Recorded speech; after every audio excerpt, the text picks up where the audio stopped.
Fala pessoal, como é que vocês estão? Tudo bem? Estou aqui de novo, Marcos Rosa, no canal NR3 Descomplicada. Se você ainda não é inscrito no nosso canal, então faça isso agora mesmo. Se inscreva, curta, dê um joinha aí se você tem curtido os nossos conteúdos e fique atento aí com o tema de hoje. Hoje nós vamos falar sobre como você, como profissional habilitado, pode inspecionar ou fazer uma inspeção interna de um equipamento, de um vaso de pressão, sem ter acesso interno a ele. Como que você resolve essa situação?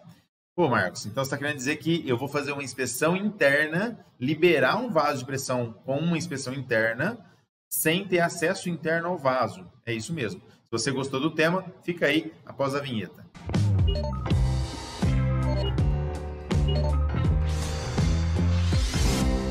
Bem, pessoal, então vamos lá, né? O tema de hoje é esse, né? Como realizar inspeções internas de vasos de pressão sem acesso. Então, existem vários equipamentos que não têm acesso interno, né? Ou seja, talvez a tomada de saída do processo, do fluido interno, seja muito pequena, não dá para introduzir a câmera, né, da endoscopia, do endoscópio, e aí acaba inviabilizando as inspeções através desse teste, que é o teste de endoscopia. Que é o teste que nós usamos para fazer a inspeção interna. Nós vamos ver primeiramente o que a norma fala sobre esse tipo de situação, né? Eu estou aqui com a NR13, eu vou lá no item, na página 21 da NR13, se você quiser depois usar a sua norma aí, para você checar, é a página 21 do PDF. Ah, passou. Aqui na página 21 do PDF, ó, fala o seguinte, exame interno, é isso aqui que eu quero mostrar para vocês. Ó. Exame interno. Exame da superfície interna de componentes internos de componentes internos de um equipamento. Então, nós estamos falando aqui que é o exame da superfície interna do vaso e de componentes internos. Pode ser que algum equipamento tenha também partes internas. Executado visualmente. Então, esse que é o exame interno, tá? Tem que ser visual. Com o emprego de ensaios e testes apropriados para avaliar sua integridade estrutural. Então, como que funciona isso? Através de alguns ensaios, alguns testes, você consegue realmente verificar como esse equipamento está internamente. O ideal desses equipamentos é você entender o seguinte, para que a norma NR13 pede para fazer inspeção interna nos equipamentos? Então, primeiro a gente tem que entender isso, né? Por que a NR13 pede para fazer inspeção interna? É para avaliar a integridade estrutural das chapas construtivas. Ou seja, será que tem algum tipo de corrosão interna? Será que tem alguma corrosão ou alvéolo, né? Corrosão acentuada, que pode vir a prejudicar talvez um teste por ponto? Sim, exatamente por isso que a norma NR13, então, ela estipula aí inspeções externas e interna. A inspeção externa é a medição de espessura pontual. Então, pode ser que você tenha lá uma região com uma grande concentração de corrosão, né, acentuada internamente devido ao processo, e você não consegue pegar por ponto, porque você não colocou o cabeçote em cima da corrosão, você colocou do lado. E aí do lado está ok, mas ali tem uma corrosão muito grande.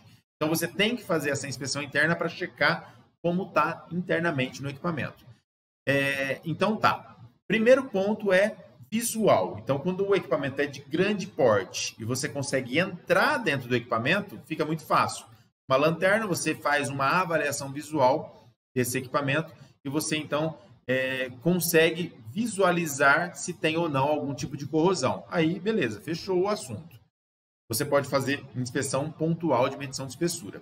Outra situação, você tem um equipamento como um compressor de ar, por exemplo, mas a tomada, você tira lá o manômetro, ou tira a válvula de segurança, e você tem uma entrada ali que você consegue colocar uma câmera, né? Geralmente as câmeras desses endoscópios industriais é de 5 milímetros. Então, se você tiver ali até 6 milímetros uma tomada de entrada, você consegue fazer, então, através de um visual remoto, que a gente chama. Então, o endoscópio é para isso, para que você tenha imagens internas do seu equipamento para que você consiga identificar se tem alguma anomalia interna, beleza? Fechou. Até aí tudo bem.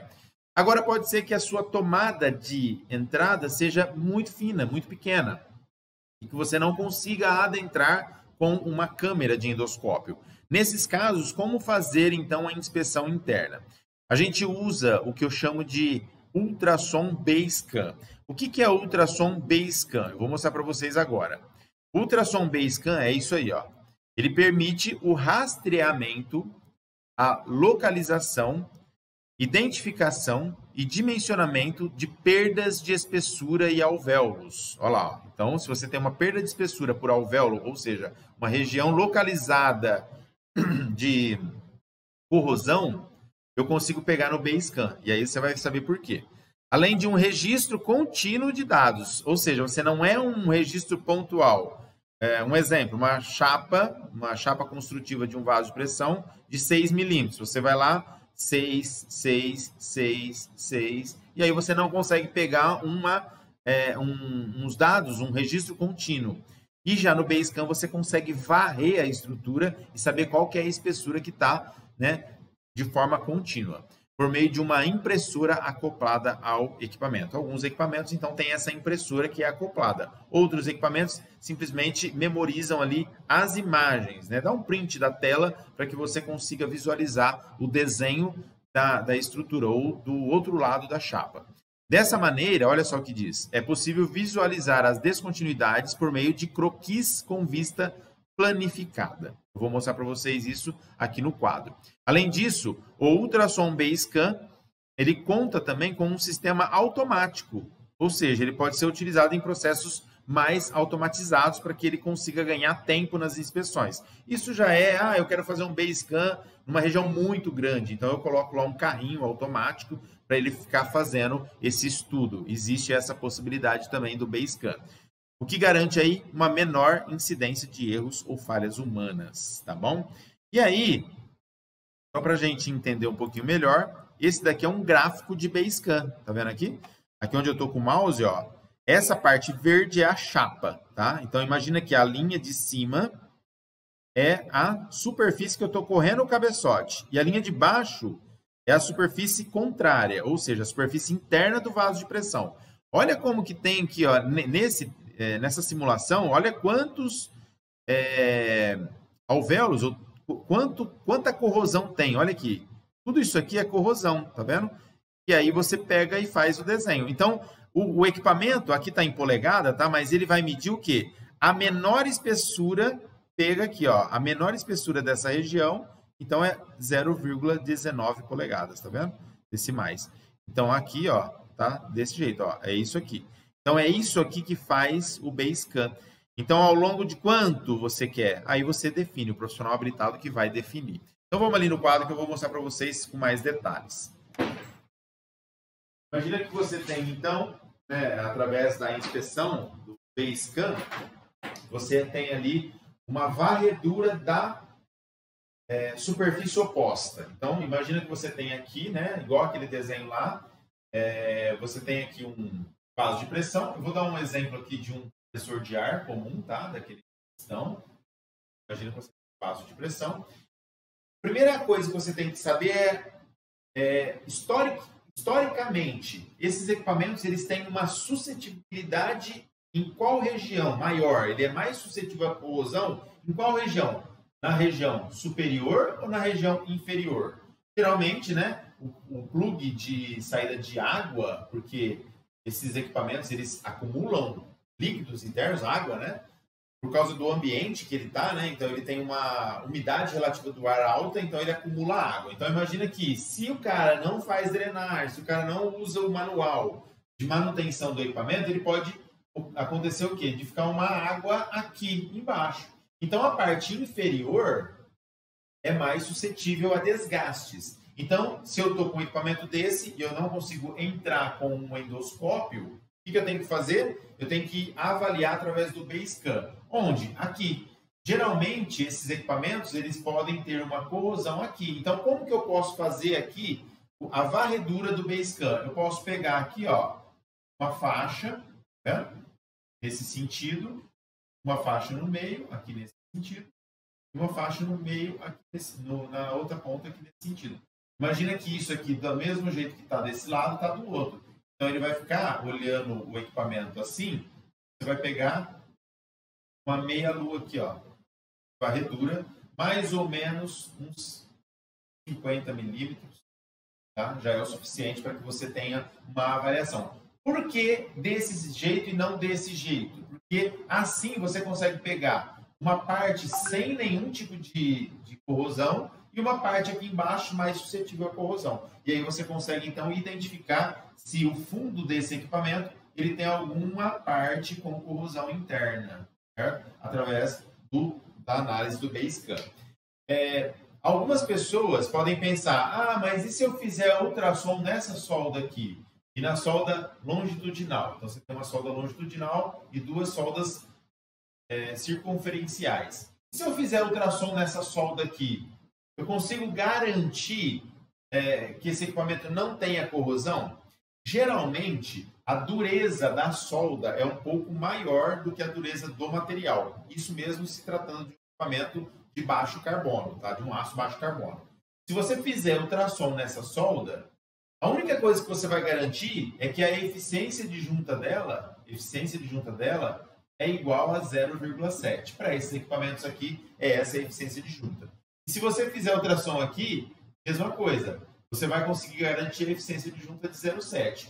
Pode ser que você pegue alguma descontinuidade aqui por causa de uma corrosão aqui no material? Pode ser que sim, mas a grande probabilidade é você não pegar. Por quê? Porque você está fazendo uma análise da solda, certo? Então você está avaliando simplesmente a solda. Como que o cabeçote ele vai avaliar a solda? Imagina que você tem aqui uma solda, certo? O cabeçote do equipamento de ultrassom, né, ele vai bater aqui e vai subir, e ele vai avaliar o que é isso. Pode acontecer, então, você pode bater aqui e ele voltar um pouco e dar o quê? Uma sujeira, O que pode acontecer? Você pode ter um eco de fundo falso por causa da corrosão que está aqui. Imagina que você vai acabar se confundindo e não vai conseguir exatamente saber. Você vai aprovar a solda, mas vai continuar sem saber exatamente o que tem aqui. E outra coisa, né? A própria norma fala que você tem que fazer um ensaio com visual. E nada melhor do que você fazer o Basecamp, que vai te dar algo visual, que é um ensaio volumétrico. Né? Então, nós estamos falando aqui de um ensaio volumétrico que te dá um relatório, que te dá um gráfico do resultado. É isso que a gente está, então, sugerindo para vocês aqui. Não façam a análise da solda, faça o Basecamp, beleza? Pessoal, é isso aí. Então, a gente avaliou aqui a melhor forma de identificar, né, ou aprovar um equipamento sem mesmo ter acesso interno a ele. O equipamento aqui em questão é um vaso de pressão simples, um compressor de ar, só que de grande risco, que a maioria dos compressores de ar ficam próximos a pessoas trabalhando, então existe um risco muito grande desses equipamentos. Por isso eu sugiro que vocês façam da forma correta para que você consiga garantir a integridade e a segurança desses equipamentos através das técnicas corretas, tá? Então não invente, né, alguma coisa que pode substituir. A norma NR13 nem fala sobre substituição de ensaios, né? Antigamente, lá em 2014, 2013, ela até dava algumas sugestões para que você substituísse o teste hidrostático, até falava, por algum ensaio complementar. Mas hoje a norma não cita isso, ela não dá essa opção. E ela fala que você tem que realmente ter um parâmetro assertivo sobre a integridade dos equipamentos, a integridade estrutural dos equipamentos. Então fica a dica aí. Faça então o Basecamp no lugar de qualquer outro ensaio quando você não tiver acesso interno. O Basecamp ele é um ensaio muito conhecido, tá? A maioria dos equipamentos consegue fazer isso, até equipamentos mais simples, como medidores de espessura. Alguns dos medidores de espessura fazem também a leitura do Basecamp, consegue te dar os registros, né, dessa inspeção, e com certeza isso vai ser muito melhor para você, para o seu cliente, beleza? Pessoal, fiquem com Deus e até a próxima.